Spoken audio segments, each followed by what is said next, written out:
perkenalkan diri, saya Repa Gunawan. Di sini saya akan menerangkan vibrasi dari vibrasi video 1 sampai video 20 serta tambahan vibrasi video ke 580. Yang pertama yaitu vibrasi keterkaitan antara rasa dan realita. Mungkin dalam kehidupan sehari-hari Anda berpikir bahwa yang namanya peristiwa sial, peristiwa apes, dan peristiwa keberuntungan itu adalah suatu yang natural. Dan ilmu pengetahuan modern ternyata melihat dari sebuah kecenderungan dan indikasi bahwa ternyata perasaan manusia itu berkontribusi untuk membentuk realitas dalam kehidupannya. Ketika kita mengawali hari kita dengan perasaan yang oke, maka memungkinkan hal itu kita akan mengalami hari-hari yang oke. Atau peristiwanya yang oke, tapi kalau baru bangun pagi kita sudah mengawali dengan perasaan yang tidak oke, ada kemungkinan keseharian itu kita akan mengalami banyak kesialan. Ada istilah yang berkata golden time in the morning, that morning was the hic was. Makanya kalau misalkan di agama apapun ada perintah untuk membangun rasa yang oke di pagi hari. Yang kedua yaitu memindahkan siaran televisi alam semesta.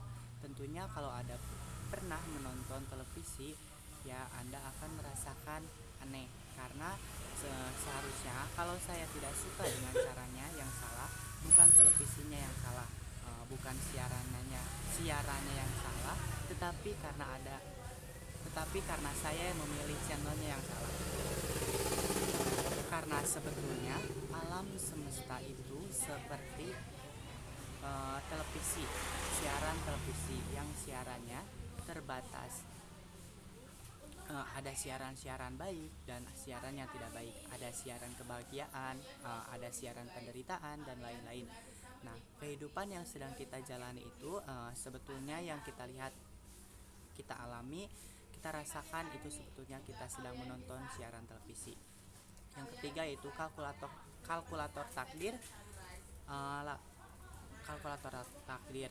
Kalkulator ini adalah hasil takdir apapun yang muncul di sini adalah menjadi realita.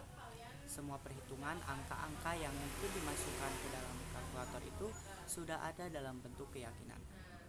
Takdir itu seperti itu. Jadi Tuhan sudah menyiapkan rumus yang tidak terhingga, yang bunyinya jika saya begini maka akan begini dan tidak terhingga. Sehingga boleh dikatakan kita punya kebebasan memilih alur cerita. Yang keempat yaitu vibrasi teori segala sesuatu. Para ilmuwan berusaha merumuskan suatu teori yang sekiranya bisa digunakan untuk memprediksi sebuah peristiwa itu akan terjadi, seperti apa sebabnya, apa, dan sampai hari ini belum bisa dirumuskan. Teori itu karena begitu banyak variabel yang menjadi penyebab sebuah realita. Tidak cuma satu, kita tidak tahu. Jadi akhirnya kita coba saja satu-satu. Sehingga kalau misalkan problem and solve terselesaikan, berarti itulah variabel yang Anda temukan. Yang kelima yaitu bahasa universal alam semesta. Dengan bahasa apa alam semesta sekitar makhluk, tumbuhan, hewan ya yang lain selain manusia itu bisa mengenali bahasa yang kita gunakan. Kalau hasil riset yang dilakukan oleh para ilmuwan, kita bisa lihat uji coba, misalkan kepada tumbuhan diajak berdialog dengan perasaan yang baik, dengan perasaan kasih sayang, ini akan tumbuh lebih baik dibandingkan dengan tumbuhan yang diajak komunikasi dengan perasaan yang kurang baik. Begitu juga dengan hewan. Di sini bisa dilihat bahwa sebetulnya bahasa yang dipahami oleh segenap makhluk yang dari hewan, tumbuhan, bahkan mungkin seluruh alam semesta adalah bahasa rasa. Bahasa ini lebih dalam, lebih universal. Yang keenam yaitu kekuatan vibrasi wanita. Kita lihat secara umum, secara khusus, serta secara fisik itu pria didesain lebih kuat dari wanita. Tetapi wanita itu lebih terlihat lemah daripada fisik. Makanya cowok itu kerjanya lebih berat daripada wanita, karena wanita itu lebih dominan di rasa, dia lebih perasa. Itulah sebabnya kalau kita amati, banyak pria yang masih jomblo dan tidak berdaya, tetapi setelah menikah dia bisa melompat sekali hidupnya. Nah, buat Anda para wanita, jadi Anda jangan pesimis dengan kekurangan fisik Anda, yang karena Anda diberikan kelebihan oleh Tuhan sebagai makhluk yang perasa. Perasaan yang dominan itu yang perlu Anda syukuri dan juga perlu diwaspadai, karena itu adalah kekuatan vibrasi yang besar sekali, berada pada diri Anda. Yang ketujuh, rasa dan pikiran bawah sadar. Dalam ilmu teknologi pikiran, kalau Anda baca di berbagai literatur, itu dikatakan bahwa apa yang tersimpan pada pikiran bawah sadar, apa yang tersimpan dalam pikiran bawah sadar kita memiliki kekuatan 88% dibandingkan pikiran sadar kita, yaitu 12%. Nah, karena dia 88% dan dia berkomunikasi kepada diri kita dengan bahasa rasa emosi yang otomatis getarannya besar. Sebetulnya di area pikiran sadar juga vibrasinya ada, tapi tidak sekuat yang di bawah sadar.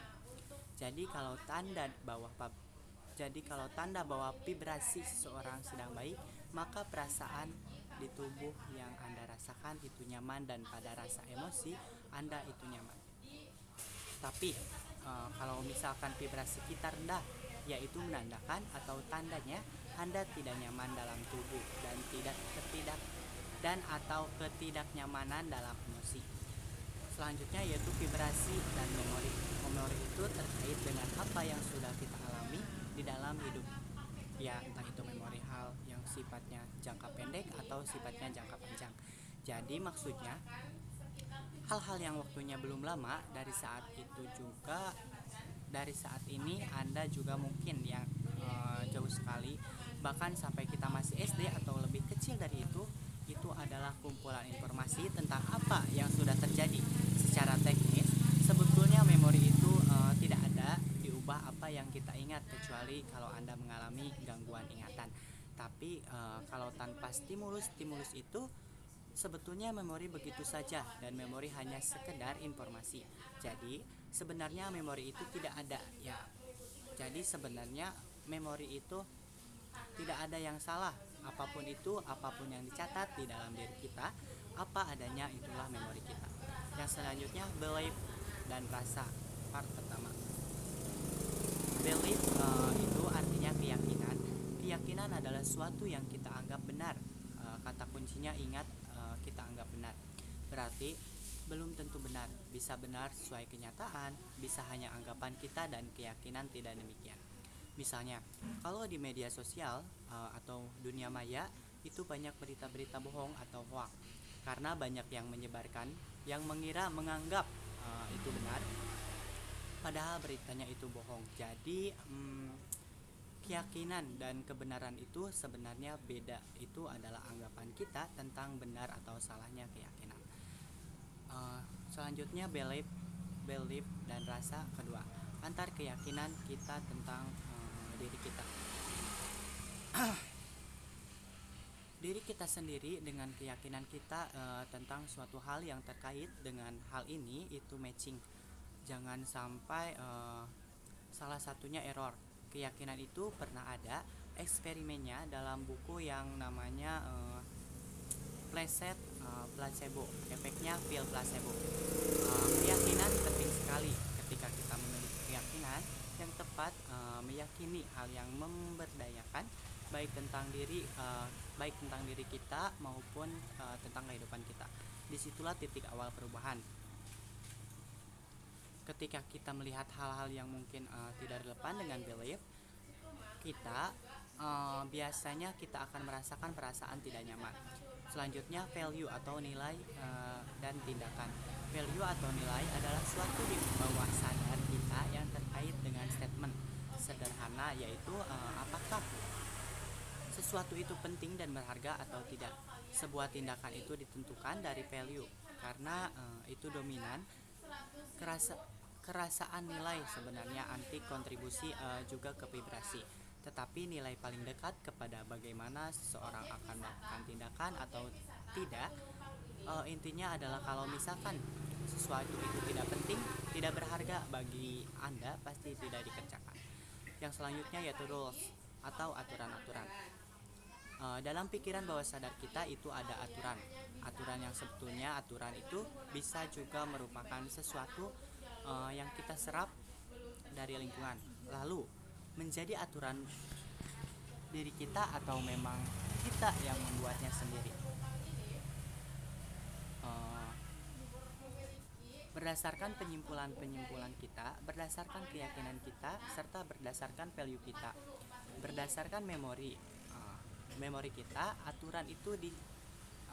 aturan itu di satu sisi bisa memberdayakan kita, tapi di satu sisi bisa mempersulit kita. Kalau kita tidak menyadari apakah itu mengganggu atau tidak, aturan itu selalu ada dalam diri setiap orang, dalam diri Anda, saya juga. Nah, aturan itu bunyinya gini. Terus ini bunyinya gini, jadi begini ya. Jadi ada rumus program di dalam diri kita. Begini saya merasa di titik begitu, saya merasa titik-titik. Selanjutnya vibrasi dan otoritas figur. Pikiran bawah sadar kita dengan pikiran sadar kita itu kalau ibaratnya tuh kayak gunung es. Jadi yang nampak di permukaan sedikit, yang di bawah permukaan air itu sebenarnya jauh lebih besar. Ada hal yang menyebabkan pikiran bawah sadar kita membuka dirinya sehingga informasi mudah masuk, yaitu adalah ketika informasi yang mau masuk itu disampaikan oleh orang yang Anda anggap punya otoritas, punya kewenangan, Anda anggap kompeten. Yang jelas adalah orang yang tidak Anda pertanyakan, tidak Anda kritisi, dan tidak ada debat. Selanjutnya, vibrasi dan emosi intensif memori adalah bagian dari apa yang ada di dalam bawah sadar. Dan kenapa kok itu jadi memori? Sebuah peristiwa sangat kita ingat karena emosinya intensif begini. Kenapa orang bisa trauma? Ya, cara kerjanya kenapa Anda kadang tersenyum sendiri, tiba-tiba semangat karena Anda melihat foto-foto zaman dulu itu, adalah karena peristiwa itu terekam sangat kuat dalam pikiran bawah sadar Anda karena melibatkan emosi yang intens. Jadi kata kuncinya emosi yang intens itu bisa emosi intensif. Ini bisa yang sangat positif atau bisa yang sangat negatif, tapi kadarnya sangat tinggi. Yang selanjutnya vibrasi dan kekuatan atau vibrasi dan kekuatan repetisi pengulangan. Salah satu penyebab informasi bisa masuk ke dalam pikiran bawah sadar kita dengan sangat mudah adalah ketika sesuatu itu mengalami pengulangan atau berulang-ulang. Baik itu pengulangan dalam bentuk tindakan, pengulangan dalam bentuk pendengaran, ataupun pengulangan dalam bentuk penglihatan, atau mungkin imajinasi. Apapun itu. Baik yang berasal dari luar ataupun kita yang melakukannya sendiri. Selanjutnya vibrasi dan identifikasi kelompok. Melakukan identifikasi dengan sebuah kelompok atau komunitas. Identifikasi ini artinya menjadi sama seseorang dengan suatu kelompok tersebut. Karena pada dasarnya dari hasil eksperimen dan penelitian kita itu kadang cenderung kurang, yaitu kurang nyaman. Berbeda dengan mayoritas fenomena ini sebenarnya disebut sebagai konformitas kalau dalam ilmu psikolog sosial. Jadi Anda seolah-olah mendapat tekanan dari lingkungan, padahal lingkungan tidak menekan Anda, tetapi Anda merasakan tertekan. Jadi intinya adalah ketika kita berada sendirian itu ada rasa yang aneh. Selanjutnya yaitu vibrasi dan keadaan gelombang otak. Bentuk dan gelombang otak Anda ada frekuensinya sendiri, yaitu 4 gelombang otak yang sering sekali dibahas terkait dengan bagaimana sebuah informasi kok bisa masuk dalam pikiran bawah sadar kita. Itu pada gelombang otak yang seperti apa, gimana. Jadi gelombang otak yang umumnya dibahas itu ada 4, yaitu ada beta, ada alfa, ada theta, dan ada delta. Sekilasnya gini, kalau beta itu adalah keadaan kita sedang sadar penuh, sedangkan kalau delta adalah saat kita tidur tetapi kita tidak bermimpi. Dan untuk alfa dan theta adalah dua gelombang otak yang sebenarnya beda, tetapi pada prinsipnya pada gelombang inilah sebetulnya pikiran bawah sadar kita lagi open atau menerima informasi. Selanjutnya yaitu memanfaatkan 5 jalan instal ulang diri. Seperti ilustrasi di mana Anda masuk ke sebuah ruangan di mana di situ tidak ada jalan keluar. Bagaimana cara Anda keluar dari situ? Jawabannya, Anda keluar dari jalan di mana Anda masuk. Informasi ini sudah menjadi keyakinan atau nilai dalam pikiran bawah sadar. Pikiran bawah sadar Anda kalau memang membelenggu, bagaimana untuk mengeluarkannya? Membuangnya adalah dengan jalan masuk yang sama, yang melalui bagaimana cara masuk ke tempat tersebut. Jadi intinya ketika kita masuk ke suatu ruangan dan di mana ruangan itu tidak ada tempat atau pintu keluar, yang ada hanyalah pintu masuk di mana tadi kalian masuk. Tapi ketika pikiran kita kacau, maka kita akan kebingungan bagaimana cara kita keluar. Padahal kalau secara intensif kita bisa keluar menggunakan pintu di mana tempat kita masuk. Terus yang selanjutnya yaitu memahami hukum gaung. Hukum gaung adalah ketika kita berdiri di dekat tebing dan berteriak, maka suara kita datang berbunyi berulang-ulang. Ini adalah fenomena yang disebut sebagai gema atau gaung. Katakan bahwa alam semesta sebenarnya hanya mengikuti prasangka kita sendiri. Jadi alam semesta itu punya suatu mekanisme yang ada. Jadi alam semesta itu memiliki mekanisme yang Anda mau percaya atau tidak, dia akan tetap bekerja.